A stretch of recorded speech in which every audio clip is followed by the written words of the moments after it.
Parliament ने मुद्दत नहीं लिखी तो नाअहली ताहयात क्यों? किसी को ताहयात नाअहल करना इस्लाम के खिलाफ है। ताहयात नाअहली फैसले की बुनियाद किसी मंतक पर ही होनी चाहिए। इस केस में सब कुछ तो सुप्रीम कोर्ट ने किया, तरमीम गन पॉइंट पर आई। आमिरों ने सादिक व अमीन की शर्त अपने लिए क्यों नहीं रखी? ताहयात नाअहली केस की समाअत के दौरान चीफ जस्टिस के रिमार्क्स। कहा, आमिरों और सियासतदानों को एक साथ नहीं परखा जा सकता। सियासतदान अवाम के मुंतखब नुमाइंदे होते हैं, आमिर आइन तोड़कर हुकूमत में आता है। जस्टिस मंसूर ने कहा, कानून आ गया, नाअहली 5 साल हो चुकी तो ताहयात वाली बात कैसे कायम रहेगी? सियासतदानों की नाअहली से मुताल्लिक इलेक्शन एक्ट चलेगा या सुप्रीम कोर्ट का फैसला? केस की मजीद समाअत कल सुबह 9 बजे तक मुलतवी।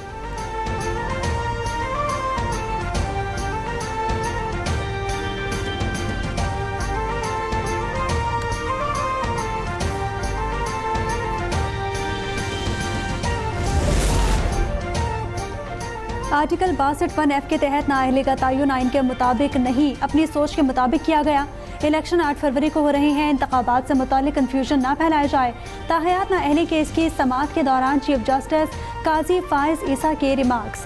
कहा, मुख्तलिफ अदालतों में मुकदमा दायर करने से इंतखाबात के रास्ते में रुकावटें पैदा होंगी।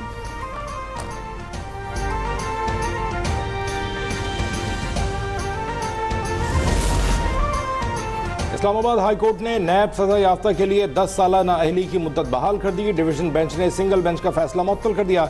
जस्टिस मोहसिन अख्तर कियानी और जस्टिस समन रफत इम्तियाज ने हुक्म इम्तना जारी किया। सिंगल बेंच ने नाअहली के लिए 5 साल मुद्दत का फैसला दिया था।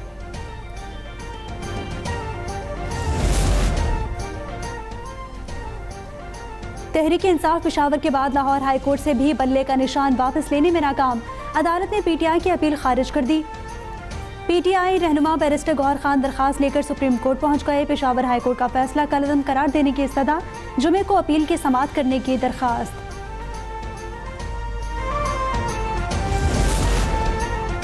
पीटीआई क़यादत में इख्तलाफ शिद्दत इख्तियार कर गए। प्रेस कॉन्फ्रेंस कौन करेगा, पार्टी पॉलिसी से कौन आगाह करेगा, अलग अलग मौक़िफ़ आने लगे।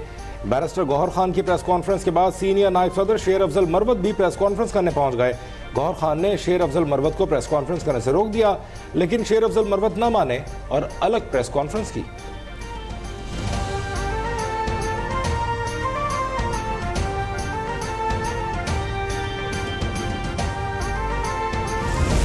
दिल का तकलीफ होते हैं तो वो खुद लंदन भाग जाते हैं। इतना दूर जाने की जरूरत नहीं।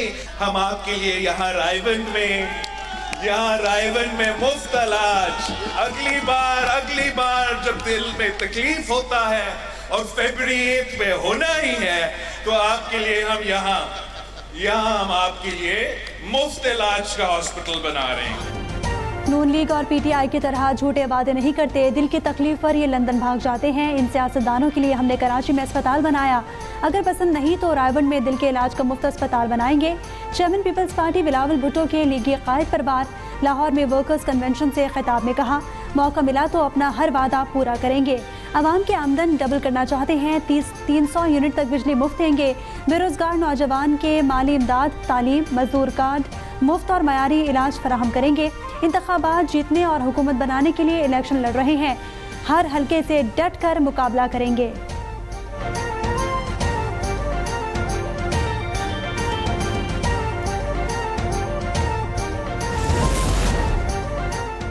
एमक्यूएम ने इंतखाबात की तैयारियां तेज कर दी। कन्वीनर खालिद मकबूल सिद्दीकी ने इंतखाबी मंशूर का ऐलान कर दिया। कहा, बल्दियाती, शहरी और ज़िले हुकूमत को आइनी तहफ़्फ़ुज़ मिलना चाहिए।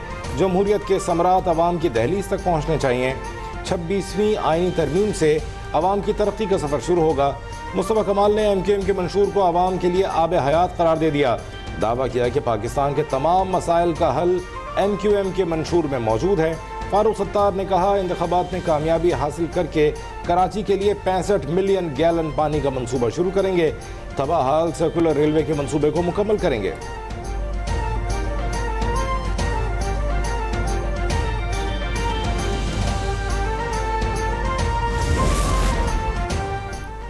NA 130 लाहौर से नवाज शरीफ के कागजात की मंजूरी के खिलाफ अपील। अपील ट्रिब्यूनल ने 8 जनवरी तक रिपोर्ट तलब कर ली।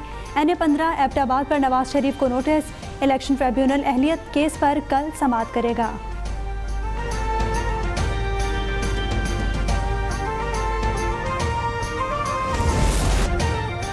महंगाई के सताए आवाम के लिए बिजली मजीद महंगी। एक माह के लिए फी यूनिट कीमत 4 रुपए 12 पैसे बढ़ा दी गई। इक़दाम नवंबर की फ्यूल प्राइस एडजस्टमेंट की मद में किया गया। नेपरा ने नोटिफिकेशन जारी कर दिया। इक़दाम का इतलाक के इलेक्ट्रिक पर नहीं होगा। महंगाई के मारे आवाम पर रिटेलर्स टैक्स का शिकंजा लगाया जाएगा। स्कीम तैयार कर ली गई। पहले मरहले में इस्लामाबाद और सूबाई दारुल-हुकूमतों में इतलाक होगा। 100 अरब रुपए वसूली का इम्कान। दुकान के साइज और सालाना आमदनी पर टैक्स लगेगा। 10% से ज्यादा एडवांस टैक्स वसूली होगी।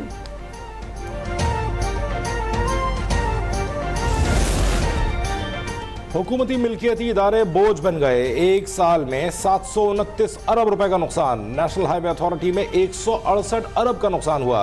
PIA ने 97 अरब 53 करोड़ का घाटा दिया। रेलवे 47 अरब रुपए खसारे में रही। पेस्को 102 अरब, हेस्को 54 अरब, सेस्को में 29 अरब से ज्यादा का नुकसान हुआ। कोरोना वायरस के नए वेरिएंट JN1 से तहफ़्फ़ुज़ के पेश नज़र अहम इक़दाम।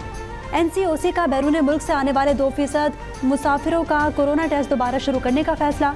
तमाम बैनुल अक़वामी एयरपोर्ट्स पर इंतजाम करने की हिदायत। कहा स्क्रीनिंग और अमले की दस्तयाबी यकीनी बनाई जाए। पाकिस्तान में अब तक वेरिएंट JN1 का कोई केस रिपोर्ट नहीं हुआ।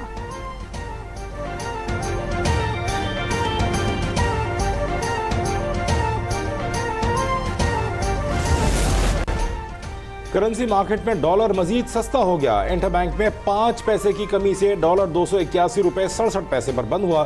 सोना 1800 रुपए सस्ता हो गया। फी तोला कीमत 2,18,200 रुपए हो गई। स्टॉक मार्केट 7 पॉइंट्स की कमी से 64,639 पर बंद हुई।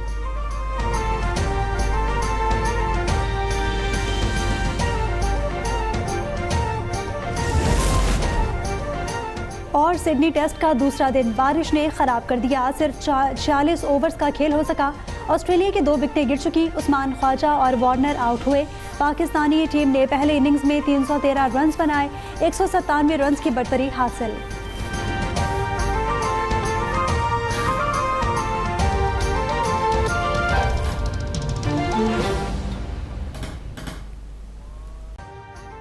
अभी सब्सक्राइब करें ताकि कोई खबर रह न जाए।